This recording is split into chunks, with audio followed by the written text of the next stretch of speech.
Mura nga pero hindi naman daw masarap at parang dog food ang mga ibinebentang 41 pesos na bigas sa mga palengke. Pinasaing naman yan para malaman ang lasa. Nasa frontline ng balitang yan si Shyla Francisco. 41 pesos kada kilo ang pinakamurang bigas na mabibili sa palengke ngayon. Alinsunod yan sa price cap na nagtakda ng limit sa presyo ng mga regular milled rice at well-milled rice. Pero reklamo ng ilang retailer, hindi naman tinatangkilik ang murang bigas na yan.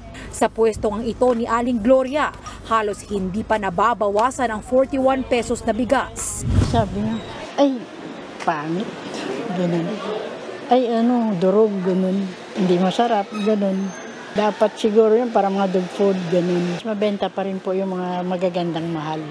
Nagbebenta na lang daw sila ng ganitong presyo para makasunod sa executive order. Ito yung 41 pesos kada kilo na bigas na binebenta ngayon sa palengke. Magaganda yung butil pero mas madilaw kumpara sa dating regular milled rice na dating binebenta. At kung ikukumpara sa ilang mga bigas ngayon sa palengke, kapansin-pansin agad yung diferensya sa kulay. Paano naman kaya ang lasa? Yan ang pinasubok namin sa isang paresan. Matapos ang kalahating oras na pagluluto, natikman ng tinderong si Nino ang 41 pesos na bigas at kinumpara sa karaniwan nilang sinasaing. Hindi po obra itong isa kasi medyo maano siya, matigas talaga. Hindi po siya talaga pwede pang pares. Tapos itong malambot naman, pwede siya pang pares. Ano ang kaiba ng lasa? Ito po parang NFA yung isa. Aminado ang Department of Agriculture na may mga natatanggap silang ganitong report. Kaya nagpasaklolo na sila sa National Food Authority para suriin ang kalidad sa mga palengke. Hindi natin maiwasan na may mga traders po na naghahalo. Alam po natin na issue po natin yan. That is fraud, no? We are, niloloko na po natin ang consumers natin yan, which is obviously actionable.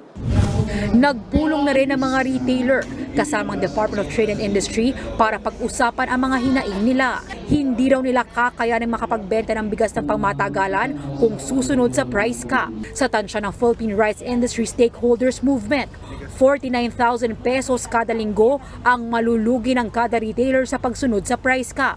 Kaya baka kapos ang 15,000 pesos na ibibigay na ayuda sa kada retailer mula sa Department of Social Welfare and Development. Di naman nakikita ng DTI na aabot ng isang buwan ang price cap. In 2 to 3 weeks sana mag-stabilize na yung market, yung prices. Tapos, i-recommend na ng Price Council kay Presidente na i-lift na. Sabi naman ng Department of Agriculture, handa ring magbigay ng tulong ang mga LGU sa mga apektadong tindera. Nagbabalita mula sa Frontline, Shyla Francisco, News 5.